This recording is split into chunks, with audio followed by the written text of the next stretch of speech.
I sit by the phone, but I haven't heard both sides, stomach size and diameter. And you know the money's for managers. I know money's for managers. I sit by the phone, but I haven't heard 2 spots and 10,000 challengers. I know the money's for managers, but goddammit, art is for amateurs. Ooh, welcome everybody to Jam Mechanics final episode. My name is Matt. I'm from the Narcissist Cookbook. With me in the studio today is Bug Hunter. Hey everybody, Matt and I have Freaky Friday. We've swapped bodies. I'm the loud one now. Is that really the biggest A you can summon? Yeah, I share walls, so. Okay, fair. Yeah. Yeah, welcome to Jam Mechanics. This is the show where we set each other songwriting challenges. We give each other 3 hours to go away, write, record, demo, come back and share what we've got, as good as it is, as bad as it is. Mm-hmm. But let's go into it as we have gone into it every single episode. Now it's time for a segment about getting to know each other called Let's Get to Know Each Other. Okay, I went to 90 Plus Ice Buckets to challenge your partner with. They had a link that says, here's some hilarious icebreakers if these ones aren't funny enough for you. So I went to the hilarious ones. They weren't very funny, but I did find a new segment of Icebreaker that I want to try out. It's called Never Have I Ever. I'm gonna give you. This is a rapid fire round. That's what we're gonna do here. This is rapid fire. We're gonna go Never Have I Ever, 5 things, and then you just tell me, and then you can expand on. Wait, is this right? Okay, because I feel like we are 2 people who have maybe never played Never Have I Ever. No idea. I'm doing my own rules. Never have I ever played Never Have I Ever. Yeah, so you're just going to ask me if I've done things. Yeah, I'm going to ask if you've done things. Yeah, so give me a... okay, I'm gonna. Never have I ever is a very confusing way to ask a question because I don't. It's like a double negative, but it might be a triple negative, and I have no idea if a finger up or a finger down is yes I did or no I have not. Yeah. So no, again, already we're playing this game wrong. I hate it. So here's what I'm gonna do. I'm gonna take their 5 never have I ever's. And I'm just gonna ask you, have you done these things? And then you say rapid fire yes or no, and then feel free to expand on whichever one you want, or maybe I'll ask you. So okay, first one. I have cheated on an exam in college. No, I haven't. Not because I am against rapid it. Rapid fire. No, I haven't. No, I have worn sweatpants and a shirt during an online meeting. Are you wearing sweatpants right now? I almost wore sweatpants today. I almost wore pajamas. Yeah, this is as close to a meeting as we get, huh? No, I don't think I have. Yeah, I mean, no, I don't do meetings. Okay, I have faked a call to get out of a conversation. Yes. I have gone outside with my clothes worn inside out. Oh, yeah, 100%. Okay, I want to hear about I have faked a call to get out of a conversation. Oh, it's so... My answer was so immediate because I know I've done that so many times that I don't even have a specific memory of doing it. Like... I will just, I got to go and take this call. I got to go and send a message or something. Mm-hmm. What I will do sometimes, I'll walk around. If I need to be like processing a thought in public and I need to be talking it out loud, I will just put a phone to my ear while I'm walking around in public and just be like, the next thing that could happen in this story is this, but I don't know if that's a good idea or not. That is so interesting. Because people don't think about it. Is it because you don't want people to look at you and being like, why is he talking to himself? I am almost always talking to myself, but I'm doing it sort of with my mouth closed. I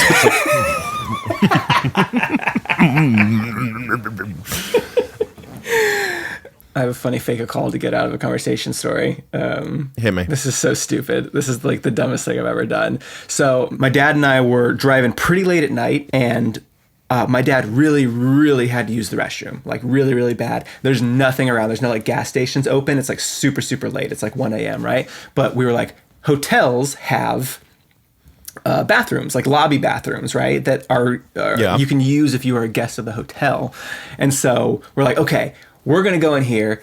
My goal is to talk to the receptionist about getting a room for the night, which we didn't intend on doing. And while I was doing that, my dad would use the restroom, and then I would say something along the lines of like, "Oh, it's out of our price range or whatever," and we'll, we're gonna keep going or whatever. And so I go in. My dad jets to the bathroom. I go to the guy and I'm like, "Hey, we like a room for the night." He says, "Oh, it'll be like $49." And it was way too reasonable for me to be like, "Oh, that's out of my price range," right? And so I was like, "Okay, here's what I'll do. I'm gonna fake a phone call in order to go back to my car because I don't want to book this room. I don't have an out because the price was so reasonable." And so I was like, "I'm gonna fake a phone call." I reached in my pocket. My phone's still in the car. So what I did was I kind of turned to the side and pulled out nothing out of my pocket, put it up to my ear as if I was holding a phone, and then gave him like the little like finger hold, like one minute please, and then just walked back to my car, got in, and my dad came out and I was like, go, go, go, go. I was gonna say, I bet that guy must have known what was going on and felt like he'd just avoid being robbed or something. Probably. We probably scared him pretty bad, but it was the great toilet heist of 2019. I went into Discord while you were talking. Oh God! And I asked people, "Hey, has anyone got any icebreakers for Bug?" Oh God! So I'm just gonna choose. We're gonna do what you did, except I'm not gonna phrase it as never have I ever. But I'm also not going to ask you closed yes or no questions. So I'm going to give you questions with real answers. You've got 5 seconds to answer every single one. Okay. Here we go. Question number 1. If you had to choose an alternative band name to Bug Hunter, what would it be? TikTok, motherfucker! That. What is Bug's go-to karaoke song? I don't do karaoke. That's my nightmare. I hate singing. Perfect. That was an answer. What would you sell your soul for? I don't technically believe in souls. Oh, what's his favorite Minecraft block? I don't know the options. It says here you cannot tell me this man has never played Minecraft, so that's not an option. I've never played Minecraft. I watched my 8-year-old cousin play it once, but that's it. I don't get the appeal of Minecraft. I think it's cool. I think it's like digital Legos, but I just never played it. Yeah, I don't like Legos. It's too open-ended. There's an instruction booklet. All right, okay. You give me your prompt first. Matt. We're calling this the last episode of season 1. So I personally, I love a little bit of symmetry in things. So I'm going to send you a link. I've posted it in our Discord. Can you tell the viewers what that link is? I am looking at Wiki Roulette. Wiki Roulette, baby. If y'all have been with us since episode 1, the first challenge that Matt gave me was click this link, write a song about it. Wiki Roulette will send you to a random Wikipedia page. And I've decided that on the last episode, I am going to serve that right back to you, Matt. And here is a Wiki Roulette link for your clicking. First thing you click on. Okay, I'm opening it right now. Here we go. What do you got? What the fuck? What do you got? I mean, it's also not a long one. Is it Francesco too? No. 1994 to 1995 Cuban National Series. What? What sport even is this? Yeah, what sport? Cuban National Series? It doesn't. Baseball? It just says. It doesn't even. Most valuable player, rookie of the year. That must be baseball, but it doesn't say baseball anywhere on this page. How much do you know about baseball? I went to a baseball game 10 years ago, 11 years ago when I was in America. I went to Baltimore, see the Baltimore Squallies. Yep, that's what they are. Who were they playing? They were playing the Minneapolis Mets. There you go. That was closer than your first team. Yeah. But, no, right, okay, so it says Villa Clara won its third straight Cuban National Series title during the 1994 to 1995 season. And then we have Group A, Group B, Group C, and Group D with a whole lot of statistics. There you go. The W statistic, the L, I'm assuming that's wins, losses. It's wins and losses, yeah. Here's my one for you. It's the end of a season, and we want to leave people. We want to have people coming back for that second season. You cannot tie up all those loose ends. So your one is Cliffhanger. Cliffhanger. All right. Got to have people coming back for that second season. Okay. Who shot Bug? Who shot me? All right. Who did it? Who done it? Who will do it? Cliffhanger. No, don't start changing it to who done it. Who done Nope, it? Just who done it? Cliffhanger. Who done it? But you don't know who did it. No. Oh God damn. Okay, right. Cliffhanger. All right. Yeah, you got to leave them wanting more. Yeah. Okay. Cliffhanger. Hold on. Yeah. Put your gloves on. We're hanging. Cliffhanger. Yeah. I can't tell if you're happy with this, or if your brain is going in like 7,000 directions at once, and you've lost the ability to like string a sentence together. I'm just processing. Okay, cool. I have no idea about what I'm going to write. Like, my first thought is to just literally take the chords and melody to Francesco and write about this, but also like here's what I do not want to do. Yeah. I don't want to try and replicate what you did with Francesco, because No. that was just such a beautiful introduction to the season. Yeah. I want to do something different with this. I think this is a cool one for you. I think a baseball song, or at least bouncing off a baseball, is cool. Something I've never seen you do. I already hate it, and I have no idea where I'm going to end up. All right. Okay. Well, you know what? I'm going to let you sign this one. No, off. I was thinking, which maybe we should just get meta, and we'll go to the middle music, and then just end the episode. Cliffhanger, baby.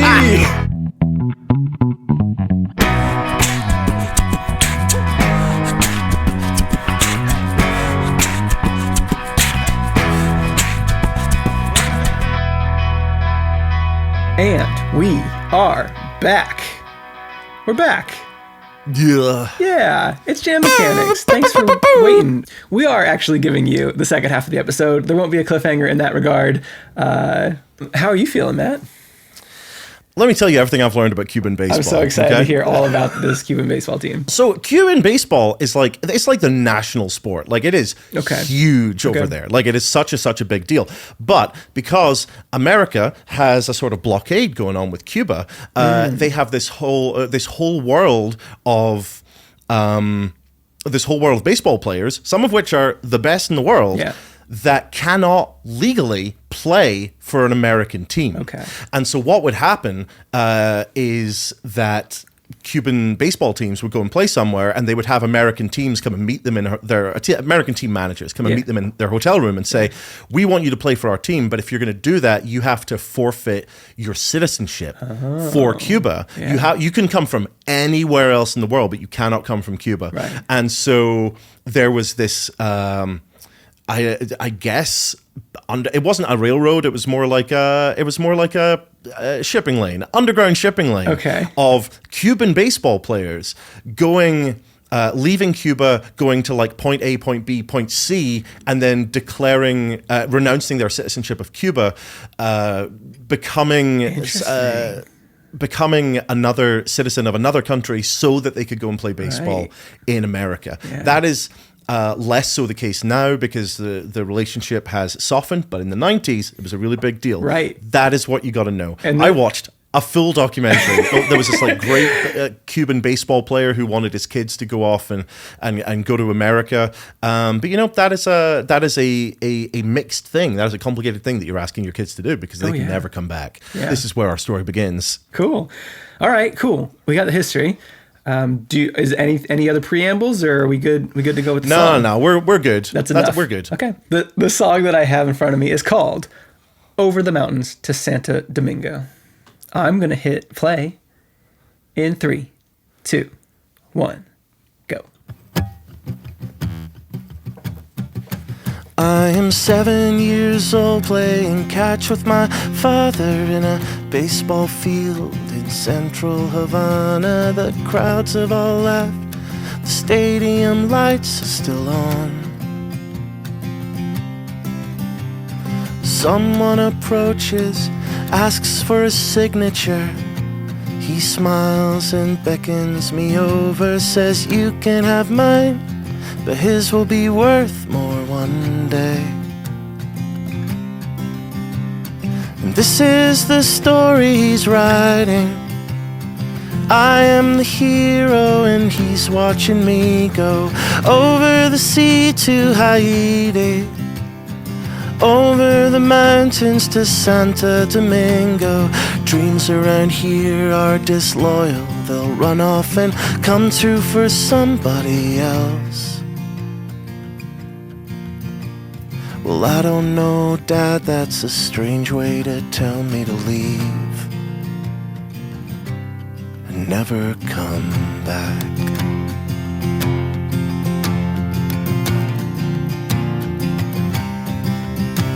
I'm 15 years old, just hit the home run that pushed my team over the line to the finals. And everyone's cheering, but he is the loudest of all.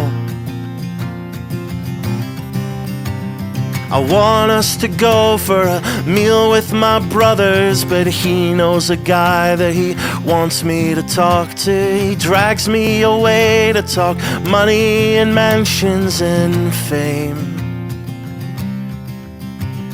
'Cause this is the story he's writing, a call to adventure that's more like a bellow. Over the sea to Haiti, over the mountains to Santo Domingo. I've got a ticket balled up in my pocket. It's one way to the second act. Well, I don't know, Dad, that's a strange way to tell me to leave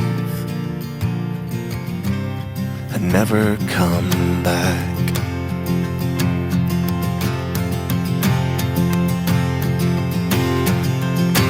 Do you think I don't wanna be all I can be with my whole heart? You think I don't wanna see every square inch of this world?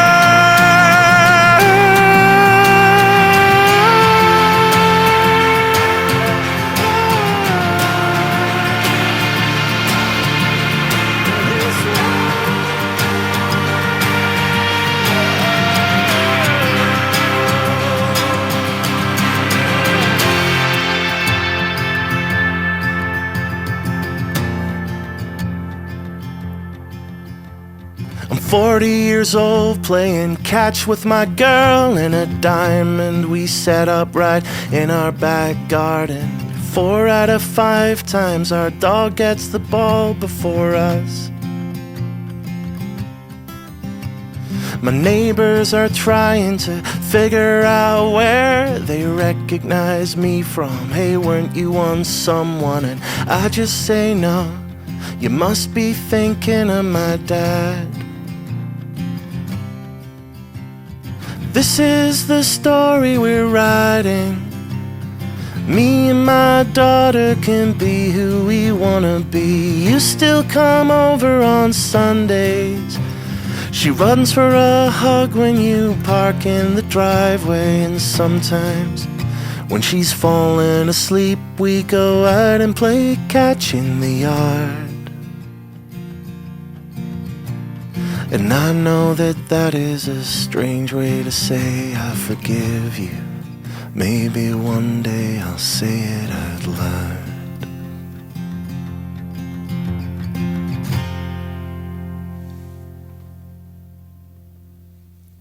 And the crowd goes wild, Matt. I love that. It's the closest. This whole season is the closest thing to like a straight story that I've done. It's not the kind of song that I tend to write. No, generally. but here's the cool thing about that song to me.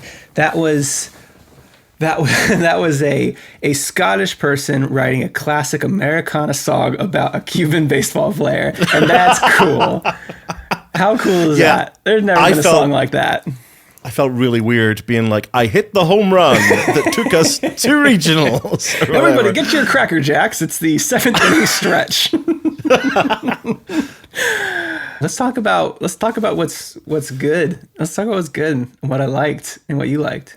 So first off, let's just talk about the structure of this song. Great structure. You were right. It's very classic. Starting, I'm 7 years old. I'm 15 years old. I'm 40 years old. That's great. That's a great frame. Like that is a perfectly like solid structure for a song. I loved in the first verse, you know, a lot of songwriting is shortcuts and condensing things down to get points across in very, very few words, because songs are 3 to 4 minutes long, and you told me an entire life story in 3 or 4 minutes, right? With chorus, right? So the first thing you did, and this is masterful, you set up the father, right? Playing catch with my father in a baseball field. Crowds have all left, so you've established that the father is like a well-known-ish baseball player in Cuba. And then that second verse saying, someone asked for their autograph, the signature. He said, "You can have mine, but his will be worth more one day." Great line. Super, like, so good. Like, it set things up super, super well. And you did it 6 lines. Boom. You have established these 2 characters. You've established the expectations that the father has in the son, who he is, his talents, in a very cool way of doing it. It's great. Thank you. So good. And then in the second verse, 15 years old, you see the progression of, like, yeah, he is doing really well. He is like a star kid player. And then the little bit about all I want to do is go for a meal with my brothers. And my dad is kind of pulling me into this stuff that is important to him, but maybe not as important, maybe not his priority. And that's, you know, I think everybody has the parent expectation kind of like thing that they deal with in their lives, especially if they are as talented as this baseball player, which I think really sets up the suspense of the end, right? About I'm 40 years old playing catch with my girl. At that point, you don't know whether or not the character, the boy, grew up to be a famous baseball player or not, at least at that point. And then, you know, for me, it dropped when they say they recognize me from, "Hey, weren't you once someone?" And I just say, "No, you must be thinking of my dad." What a cool way to, like, reveal, like, what he ended up doing, right? It's just cool. It's just good. The people at home can't see me sort of like sitting and just being like, I guess, thank you. Just blushing. Yeah, okay. Yeah. So as far, like, you nailed the narrative of this so good. Yeah, no, I loved it. Yeah, it's so rare for me to write a song that's like, here is a story. And this is the kind of song that I experimented with writing a lot, maybe 10, 15 years ago, and realized this isn't where my strengths are. Mm-hmm. Like, this isn't the kind of thing that there are so many people out there that are better at this than I am, that I want to focus on something else. And so generally, I got some news for you, Matt. You're pretty good at it. Sounds like you can do whatever you want to do, because you're pretty good. Yeah, I'm happy with the melody. I say I'm not happy with the production I did on it necessarily, but I'm happy with the melody. I really like the line, "Dreams around here are disloyal. They'll run off and come true for somebody else." I really like the strange way to tell me to leave and never come back. I'm happy with that.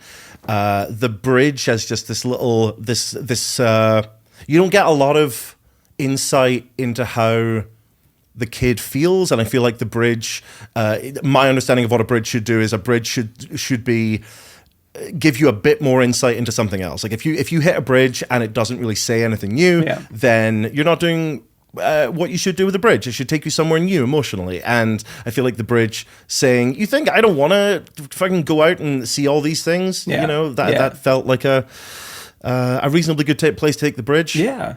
This is the kind of song that I can imagine sort of giving to somebody else. I don't know if it's the kind of song I would keep for me. Keep it. Keep a secret, keep it safe. Let's see what people think. Let's see what people think when they send an email to tnc@jammechanics.com or hello@jammechanics.com. Or if you want to tell Bug what you think about my song without telling me, bug@jammechanics.com. Let's talk behind Matt's back. Everybody email me your thoughts on Matt's song, and I'll filter it. Yeah. Well, we'll see. We will see in the final episode when we go back and go back over these. Maybe I'll come away thinking, this is the best song I've ever written. Yeah. This is the best song. From now on, only story songs. Only 6/8 time. It's very good. Yeah, this is super, super strong for a last episode song. You hit it out of the park, Matt. Oh, hey, home run, swing, bada, bada, bada, bada, bada, swing, bada, top of the ninth. Get your popcorn. I got a cliffhanger for you. So obviously I went through my whole role of like, I'm going to write a song about a guy named Clifford Hanger, and his name's going to be Cliffhanger. Of course. So I went through all those and I was like, you know what? That's fine. I'm going to write a song with a cliffhanger. This song is the chorus bits of it has been something that's been kicking around my head for a while. But what I needed, I knew if I was going to have a cliffhanger, that means I needed to have a story. If I was going to have a story, I needed characters. And so I as soon as we hung up the call, I went straight to this note that I had in my phone that set up a very interesting character dynamic. And I didn't know where I was going with it when I started. So the first thing you're going to hear in the song is a bit of a chorus that I wrote a little bit ago, and I had nothing to come after it. So everything past that is all brand new, baby. And I didn't know kind of what I was going to do with it, but I found a story. So I didn't start with the cliffhanger. I wrote the song and then found the cliffhanger when I got to the end, which I thought was kind of a risky thing to do because I probably should have started with, hey, how could I make this, something that is maybe ambiguity but I found it. So are we ready to go in 3, 2, 1, the hook? It started off as devil's advocate to challenge all my views when every answer has a question. It's not hard to get confused. This is the devil at his handsomest. So hey, what can you do? If this clever devil's accurate, he might convince you too. I found the devil down in Richmond. He was fishing for some sins.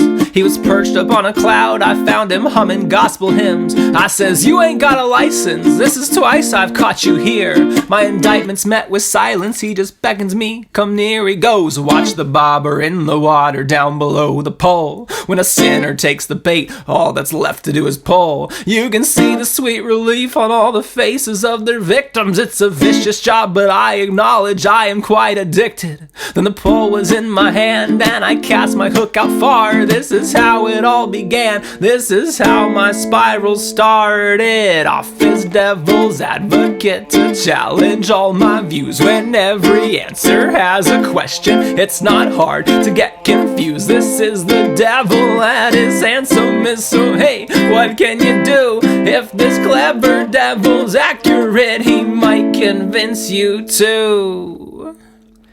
1, 2, 3. So we'd meet up every weekend at a different fishing spot, hopping on another city, staying a step ahead of God. I didn't want to think of consequences were I ever caught. The devil can be dangerous, but no one crosses God. We pulled criminals and bitter souls, abusers, crooks and cons, leaving every city better off before we both moved on. It was thrilling, it was chilling, it was killing evil souls. The methods were quite brutal, but goddamn we got results.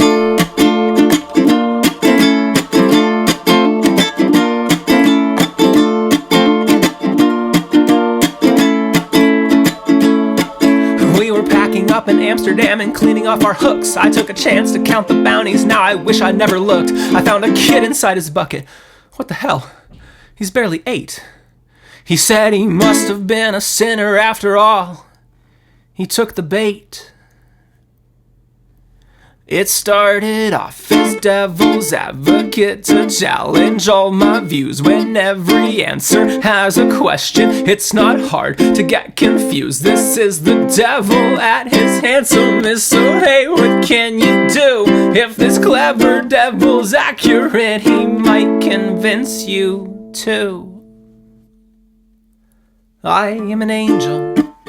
I took an oath. I am a danger, a savior, or both. I don't go fishing, not anymore. And I haven't seen the devil in 20 years or more. So when I'm called into God's office, told I have a new assignment, there's a lead on where he's fishing, and it's up to me to find him. I can't confess that I can guess exactly where to look. Now it's up to me if I or he will end up on the hook. Yes. Sick. Give me sick. Give me Give me a second just to skim read these lyrics just to make sure I got everything. Yeah. We can cut this out. Oh yeah, we will. Just have a full like 3 minutes of me being like, yeah. No, I really like that. You've done a little The Devil Went Down to Georgia. You put a little Devil Went Down to Georgia on us. A little bit. Except it's not. It was in Richmond, it's Virginia, in a bunch of cities, Amsterdam. Yeah, bouncing around. The beginning of it felt so Panic at the Disco-y. And you did not keep that going for the whole thing. But yeah, that sort of like Eastern European folk of minors and sevenths. Love it. That's always been one of my favorite sounds. Yeah. And I love the story as well. I mean, just to make sure that I've got the story right. So This is an angel that meets the devil, and the devil convinces the angel to take part in go a little bit soul fishing. A little bit of soul fishing. He gets up on the clouds and he plucks the sinners from the earth. Look at the angel immediate sort of impact. Yeah, look at that immediate impact of like, yeah, we're cleaning up the streets. We're getting the criminals and taking them. Yeah, but then one day it turns out that the devil's methods leave a little bit to be desired. He's casting a little too wide of a net.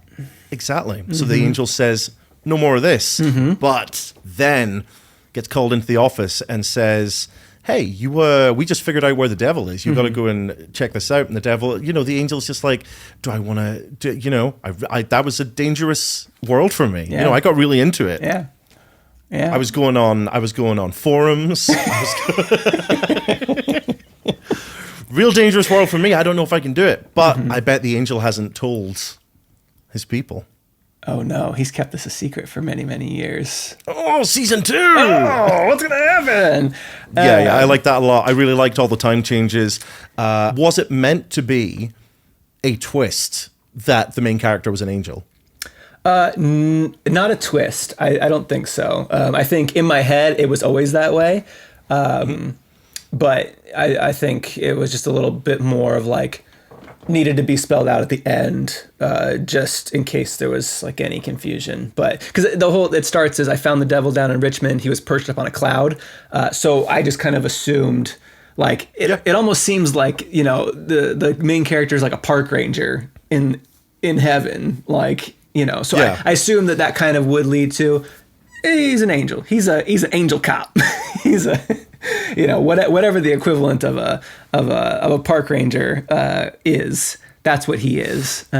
See, my interpretation of it was that it was there was a magical realism going on, that it was literally just a sort of park ranger walking around. And yeah, the devil is sitting there on a cloud, but in that magical realism way where the park ranger's like, well, that sure is the devil sitting up there on that cloud. Yeah. You don't have a fucking license.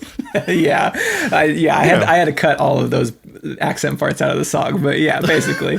I think just reestablishing that not only was this just someone who came across the devil and started like joining their crusade of soul fishing, but this is somebody who would generally have the authority to stop the devil and doesn't, which I think is more of an interesting kind of dynamic. There's the bit in the middle about I didn't want to think of consequences where I ever caught. The devil can be dangerous, but no one crosses God, of being like, this is somebody who would get in a lot of trouble for doing this because they should like super, super know better, but maybe they aren't happy with the slow march of progress that the good side is taken, the side that he works for is taken, of love and forgiveness. Like, nah, let's get the hooks out, start ripping them. I love it. Do you have in your head, if I came back in the second season, I was like, right, new season, resolution. Yeah. I would probably make the angel and the devil kiss, obviously. They gotta kiss. You gotta make them kiss. So it'd be about 3 minutes of them just making out. Just like... That's what it sounds like. You're right. That's a biblically accurate angel kissing noises.